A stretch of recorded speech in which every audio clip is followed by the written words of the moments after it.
Hello students. आज हम लोग ऑस्मोसिस और डिफ्यूजन के बारे में देखेंगे कि ऑस्मोसिस क्या होता है, डिफ्यूजन क्या होता है। और इन्हीं दो के थ्रू जो है सेल्स जो होती हैं ऑक्सीजन लेती हैं, कार्बन डाइऑक्साइड छोड़ती हैं, जैसे हम ह्यूमन बीइंग्स करते हैं। जैसे आज हमें क्या देखना है, डिफ्यूजन।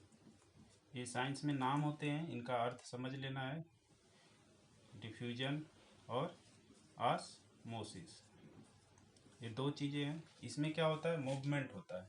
मूवमेंट किसका होगा, अब एग्जाम्पल के थ्रू समझेंगे। तो इसमें जैसे कि पहले जो डिफ्यूजन है, इसमें क्या करेंगे, जैसे मान लेते हैं कोई सेल है।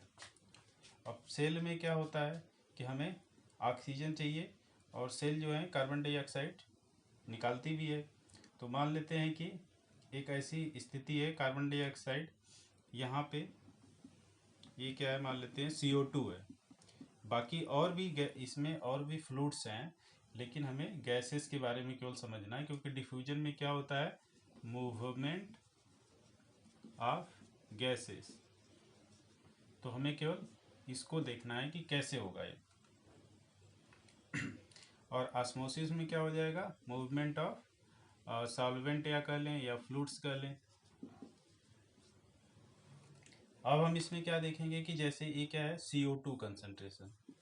ये क्या है, हमारा सेल है, और ये क्या है, सेल मेम्ब्रेन है, जो बाहरी इसकी कवरिंग होती है, इसको सेल मेम्ब्रेन बोल देंगे। तो ये क्या हो गया, CO2 हो गया। अब CO2 अंदर ज़्यादा हो गया, मान लेते CO2 बाहर क्या है, कम है, बहुत ज़्यादा कम दिख रहा है। तो अब क्या करेगा, जो गैसेस हैं ये हायर कंसंट्रेशन से लोअर कंसंट्रेशन की तरफ भागेंगी। इसका मतलब यहाँ पे CO2 का कंसंट्रेशन ज़्यादा है, और यहाँ पे क्या है, CO2 का कंसंट्रेशन कम है। तो इसका मतलब जो गैसें होंगी अंदर से बाहर की तरफ भागेंगी। तो जब गैसें अंदर से बाहर की तरफ भागेगी, और तब कब तक भागेगी, जब तक कि अंदर और बाहर दोनों बराबर ना हो जाए। तो इस तरह से हम देखेंगे। तो और इस प्रोसेस को क्या बोलेंगे कि जो हायर कंसंट्रेशन से ये कंसंट्रेशन कम है, गैसें किधर अंदर से बाहर जा रही है, मतलब कि जिधर ज़्यादा कंसंट्रेशन है उधर से जिधर कम कंसंट्रेशन है, गैसें ऐसे मूवमेंट करती, जैसे सेल के अंदर से बाहर निकल रही हैं, क्योंकि बाहर का जो ऑक्सी कार्बन डाइऑक्साइड का जो कंसंट्रेशन है वो कम है। तो इस तरह से जो प्रोसेस होता है, जो इसको क्या बोलेंगे, डिफ्यूजन बोलेंगे। तो डिफ्यूजन में क्या होता है, ये मूवमेंट ऑफ गैसेस होती हैं जिनका हायर कंसंट्रेशन से लोअर कंसंट्रेशन की तरफ होता है। तो डिफ्यूजन क्या है, movement of gases from higher concentration to lower concentration. ये हायर कंसंट्रेशन हो गया, ये लोअर कंसंट्रेशन हो गया, कम, ज़्यादा से कम की तरफ जाएंगी। तो ये हम इसको क्या बोलेंगे, डिफ्यूजन। अब हम सेल में देखते हैं कि कार्बन डाइऑक्साइड कैसे सेल से बाहर चला गया। अब हम देखेंगे कि ऑक्सीजन जो है कैसे सेल से अंदर आता है। अब मान लेते हैं कि सेल काम कर रहा है और उसको ऑक्सीजन की कमी पड़ गई। जैसे हम दौड़ते हैं तो हमें क्या पड़ता है, ऑक्सीजन की कमी। तो हम क्या करते हैं, जल्दी जल्दी सांस लेते हैं ताकि ऑक्सीजन हमारे शरीर के अंदर जाए। अब मान लेते हैं कि हमारी सेल है, बाहर सेल मेम्ब्रेन है, एक कवरिंग है इसका। अब इसमें क्या है, ऑक्सीजन बाहर काम करते करते क्या हुआ, सेल काम कर रही है, और ऑक्सीजन क्या हो गया, यहाँ पे ऑक्सीजन का कंसंट्रेशन क्या हो गया, कम। अब क्या होगा, बाहर जो होगा, बाहर क्या होता है, हम सांस लेते हैं, तेज़ी से सांस लेते जाते हैं, और क्या होता है, ऑक्सीजन प्यूरिफाई होके ब्लड के थ्रू कहाँ पहुँच जाता है, सेल्स तक पहुँच जाएगा। ये सेल्स तक पहुँच गया। अब बाहर क्या हो गया, ऑक्सीजन ज़्यादा मात्रा में दिख रही है, तो ऑक्सीजन क्या करेगी, जो डिफ्यूजन में क्या होता है, जब ज़्यादा ए कंसंट्रेशन क्या हो गया, ऑक्सीजन का कंसंट्रेशन हो गया यहाँ पे ज़्यादा, ज़्यादा हो गया, यहाँ कम है। तो अब ज़्यादा से किधर मूवमेंट करेगा, कम। तो यानी इधर ज़्यादा है, इधर कम, की अंदर की तरफ जाने लगेगा। ऑक्सीजन क्या होगा, अंदर की तरफ, अंदर की तरफ भी ऑक्सीजन जाने लगी। तो इसका मतलब ये मूवमेंट कब तक चलेगा ऑक्सीजन का, जब तक कि ऑक्सीजन अंदर और सेल के बाहर बराबर, लगभग क्या पूरा बराबर ना हो जाए, तब तक इसका मूवमेंट चलता रहेगा। तो हम क्या पढ़े हैं, डिफ्यूजन क्या होता है कि movement of gases from higher concentration to lower concentration, और जब तक कि दोनों बराबर नहीं हो जाए। ऐसा नहीं होता कि केवल अंदर से बाहर, सेल के अंदर भी डिफ्यूजन होता है। वो कैसे होगा? ये तो हमने बाहर से अंदर की तरफ देख लिया, अंदर से बाहर की तरफ देख लिया। अब हम देखेंगे कि सेल के अंदर, मान लेते हैं कि ये सेल है और यहाँ पे O2 का कंसंट्रेशन है, ये कम है। अब क्या हुआ, यहाँ पे ऑक्सीजन बहुत ज़्यादा मात्रा में आ गई इसके पास। अब क्या करेगा, ऑक्सीजन अंदर जाएगा तो पहले क्या होगा, ऑक्सीजन की मात्रा क्या होगी, यहाँ पे ज़्यादा होगी। तो हम अंदर देखेंगे कि यहाँ पे क्या हो गया, O2 कंसंट्रेशन पहले यहाँ ज़्यादा होगा, फिर क्या होगा, यहाँ से क्या होगा, चारों तरफ फैलेगा। यहाँ भी आ सकती है, यहाँ भी आ सकता है, यहाँ से भी चारों तरफ फैलना शुरू कर देगा।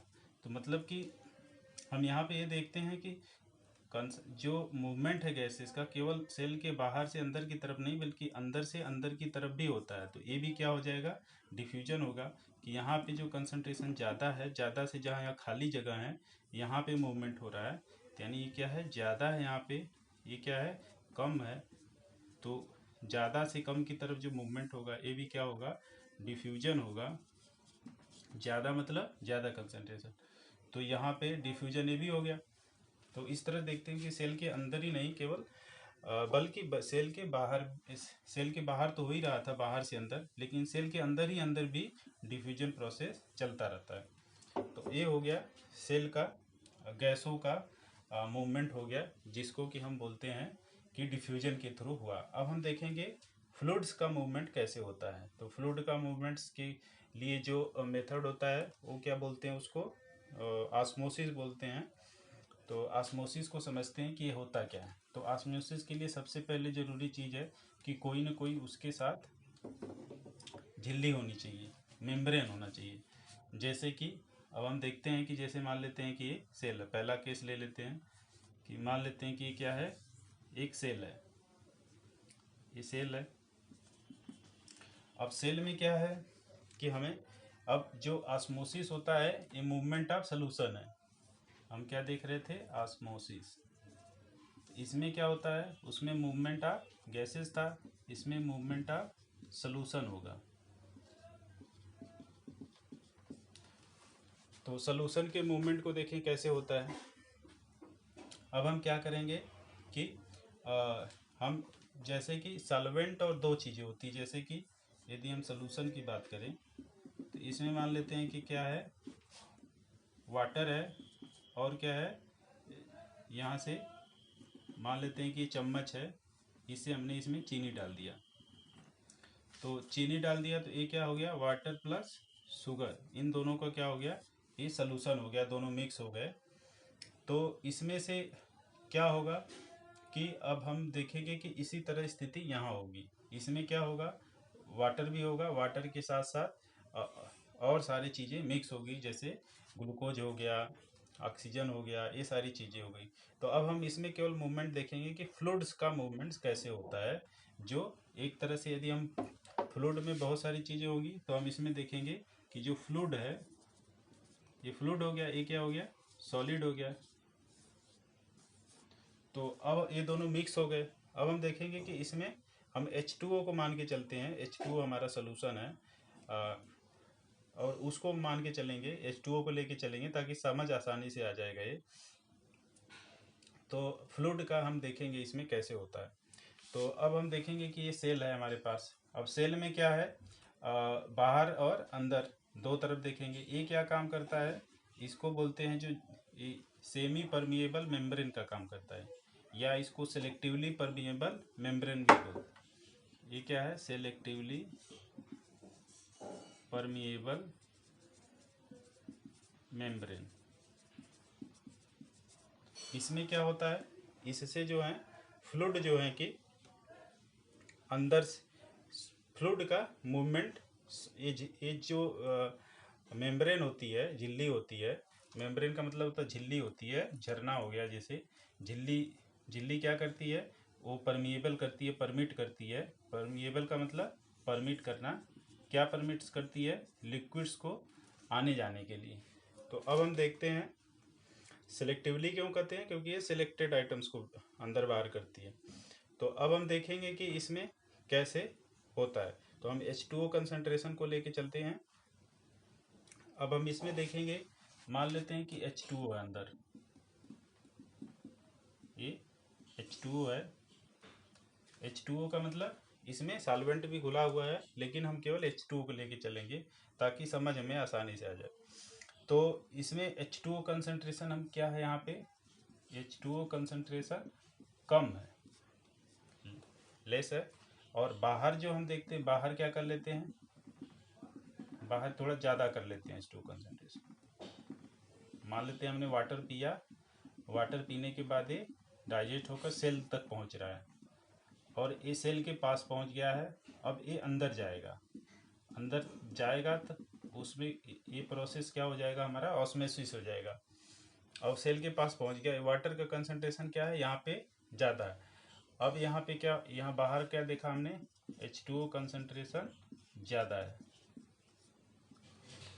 अब हम क्या करेंगे, ऑस्मोसिस क्या होता है, उल्टा होता है डिफ्यूजन का। उसमें क्या हो रहा था कि जो सॉल्वेंट था, जो गैसेस थी, हायर कंसंट्रेशन से लोअर कंसंट्रेशन की तरफ जा रही थी, तो वो गैसेस पार्टिकल्स के बारे में बात कर रहा था।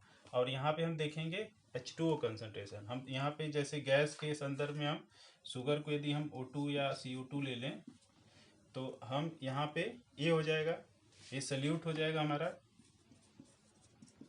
ये जो H2O होगा ये क्या होगा, सॉल्वेंट हो जाएगा। तो इसी तरह से हमारा क्या है, H2O क्या है, यहाँ पे सॉल्वेंट है और ये भी सॉल्वेंट है। और इस सॉल्वेंट के साथ केवल सॉल्वेंट नहीं है, इसमें सल्यूट भी हो, जो रेड कलर से दिखा रहे हैं। रेड कलर के कौन से हैं, ये सल्यूट है। ये कौन से हैं, सल्यूट है। और अंदर क्या है, अंदर भी सल्यूट है। अब हम देखेंगे कि जो सल्यूट ये करा है, H2O का कंसंट्रेशन ज़्यादा है जो सॉल्वेंट है, इसका मतलब सल्यूट का कंसंट्रेशन बाहर क्या होगा, कम होगा।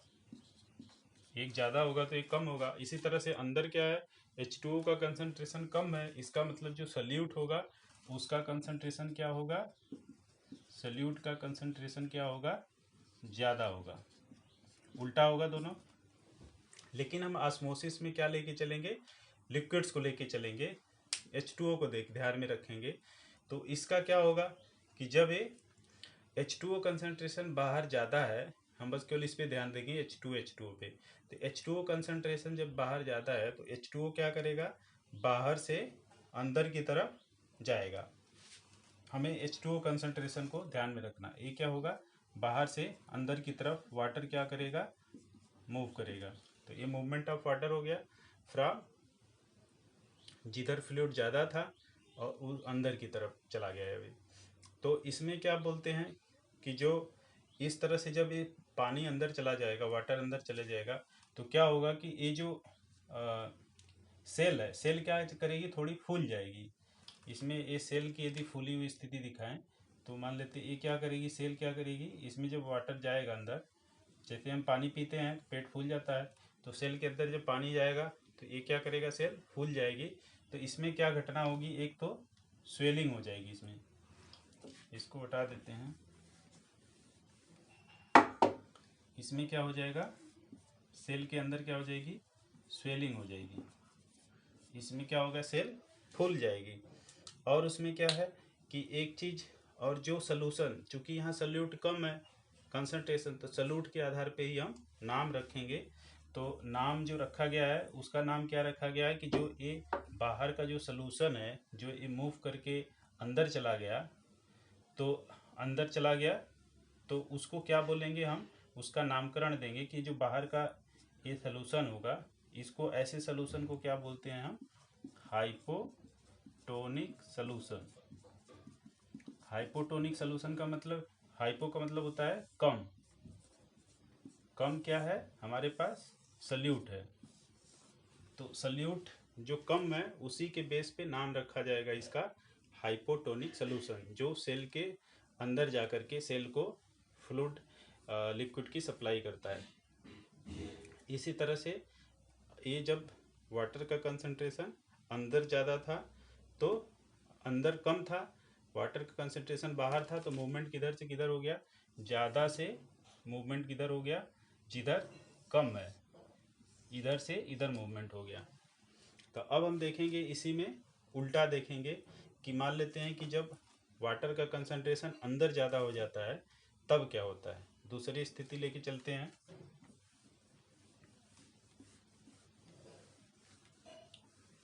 हमें बस ये ध्यान रखना है कि H2O का कंसंट्रेशन लेके चलना है, उसी से हमें आइडिया लग जाएगा कि किधर से किधर जा रहा है सॉल्यूशन, ये जो सॉल्वेंट है हमारा उसका मूवमेंट किधर से किधर हो रहा है।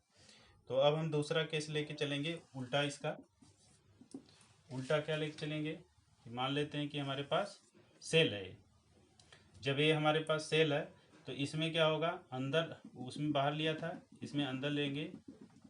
ये क्या है, H2O कंसंट्रेशन क्या हो गया, यहाँ ज़्यादा हो गया। यानी कि H2O कंसंट्रेशन ज़्यादा होगा तो सल्यूट क्या होंगे, इसमें कम होंगे। तो जो सल्यूट होगा ये इसका सल्यूट क्या हो जाएगा, कम हो जाएगा। इसी तरह हम बाहर ले लेते हैं।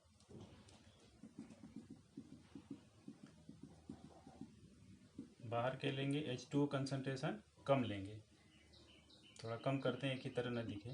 ये क्या हो गया, H2O कंसंट्रेशन कम हो गया बाहर की तरफ।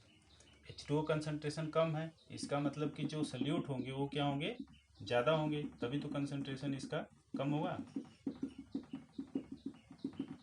अब क्या होंगे, इसका मतलब कि जो सल्यूट का कंसंट्रेशन है क्या हो जाएगा, ज़्यादा। सल्यूट कौन सा है, रेड वाला जो है सल्यूट हो गया। ब्लैक वाला क्या हो गया, हमारा सॉल्वेंट हो गया, वाटर। अब इसमें क्या होगा, उल्टा होगा। जिधर वाटर का कंसंट्रेशन ज़्यादा है, ज़्यादा से किधर की तरफ मूवमेंट करेगा, कम की तरफ।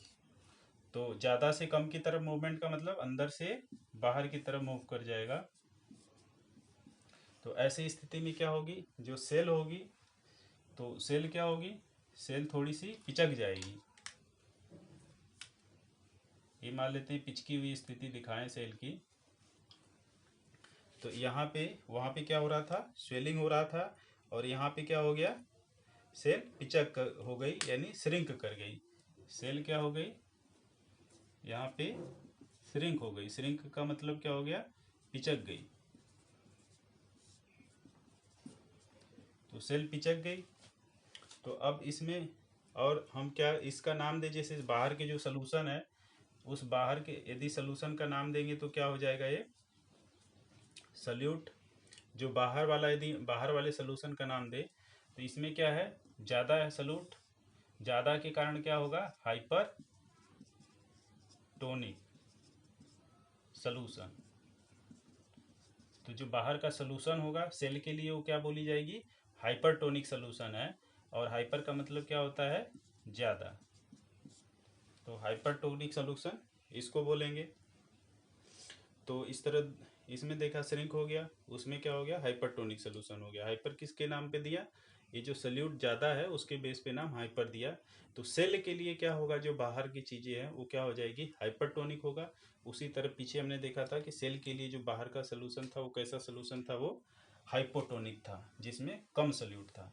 अब इसके बाद हम देखेंगे कि यदि मान लेते हैं कि बराबर ही हो जाए, दोनों की तरफ बराबर हो जाए तो मूवमेंट क्या हो जाएगा, रुक जाएगा। ये मान लेते हैं सेल है, ये दोनों तरफ क्या हो गया, बराबर हो गया, इक्वल हो गया। यदि H2O कंसंट्रेशन क्या हो गया, A मान लेते हैं, बाहर का H2O कंसंट्रेशन क्या है, B मान लेते हैं, यानी A is equal to B हो गया। तो सेल के लिए मूवमेंट क्या होगा, यहाँ पे क्या होगा, नो मूवमेंट, मूवमेंट नहीं होगा यहाँ पे। और इसके बाद क्या होगा, मूवमेंट नहीं होने के कारण जो सेल के लिए ये सलूशन है, इस सलूशन को क्या बोलेंगे, आइसोटोनिक। मतलब दोनों तरफ बराबर है तो इसको आइसोटोनिक सलूशन बोल देंगे। तो इस तरह से हमने देखा कि अलग अलग सलूशन के नाम है जो सेल के लिए है। सेल के पास कैसा सलूशन आता है, उसको वो अंदर ले जाता है या बाहर करता है अपने अंदर से, ये सारी चीज़ें इसमें हमने डिस्कस कर ली। अब एक एग्जांपल के लिए आप किशमिश देखें, रेजिन्स होता है, जैसे किशमिश होता है, उसको रात भर भिगो दीजिए तो क्या होता है, सुबह तक वो फूल जाता है। क्यों होता है? वो भी ऑस्मोसिस के कारण होता है। मान लेते हैं हमारे पास वाटर है, इसमें हमने क्या डाल दिया, किशमिश डाल दिया। तो किशमिश डालने से क्या हो गया, किशमिश जब हमने डाला तो इसमें क्या हो गया कि वाटर का कंसंट्रेशन बाहर क्या है, ये क्या बाहर क्या है, H2O कंसंट्रेशन क्या है ज़्यादा, अंदर क्या है पिचकी हुई है। आपने देखा होगा किशमिश पिचका हुआ रहता है, श्रिंक रहता है। तो इसमें H2O का कंसंट्रेशन क्या है, H2O कंसंट्रेशन क्या है, कम। तो अब पानी की इधर से अब लिक्विड जो ये क्या होता है, सेलेक्टिवली परमिएबल मेम्ब्रेन का काम करता है, सेलेक्टिवली परमिएबल मेम्ब्रेन का काम करता है। तो पानी क्या करेगा, बाहर से अंदर की तरफ जाएगा। और जब हम सुबह उठ के देखेंगे तो किशमिश क्या दिखती है, फूली हुई दिखती है। किशमिश पूरी तरह से फूल जाती है, इतनी बड़ी किशमिश तो होती नहीं, लेकिन इसका पिक्चर है। तो इस तरह से किशमिश क्या होती है हमारी, फूल जाती है। तो और किशमिश फूल जाती है तो ये कौन सा प्रोसेस जो यूज़ हुआ, इसमें कौन सा प्रोसेस यूज हुआ, ऑस्मोसिस का प्रोसेस यूज हुआ।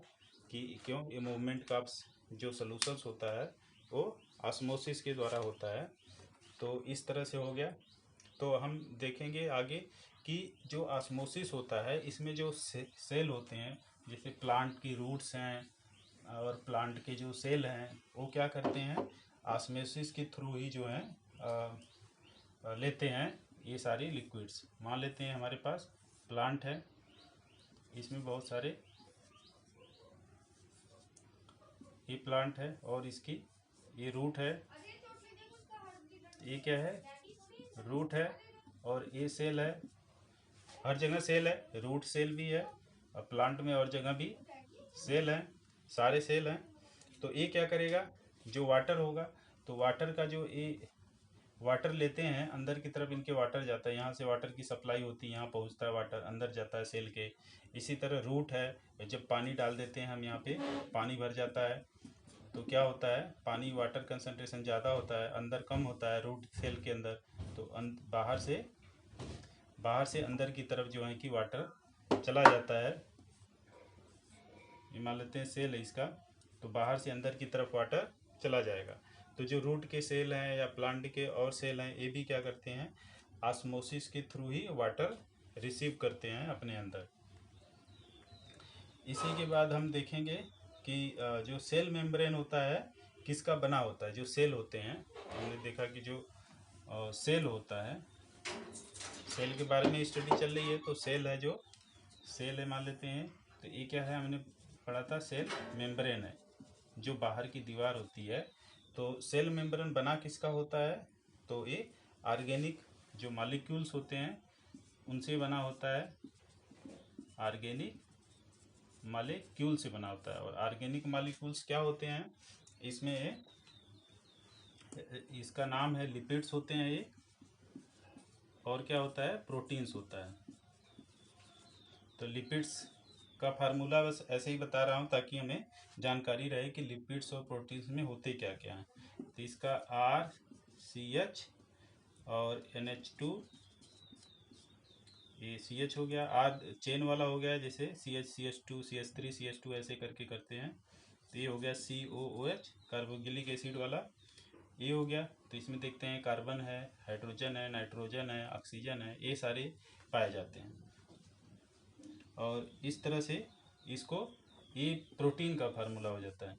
और जो लिपिड्स होता है, लिपिड्स को बोलते हैं हम कि जो लिपिड्स होते हैं उसमें भी कार्बन और ऑक्सीजन हाइड्रोजन होते हैं। तो लिपिड्स मेनली क्या होते हैं, ये फैटी एसिड्स होते हैं, फैटी एसिड्स होते हैं। और फैटी एसिड्स का फार्मूला क्या होता है, CH3 CH2 COOH, N लगा दें क्योंकि कई चेन होती है इसकी। तो इस तरह से ये फार्मूला होते हैं। तो हम देखेंगे कि जो प्रोटीन्स होता है उसमें ये सारी चीज़ें होती हैं, जो ये सारी चीज़ें होती हैं। तो ये केवल ऐसे ही जानकारी के लिए।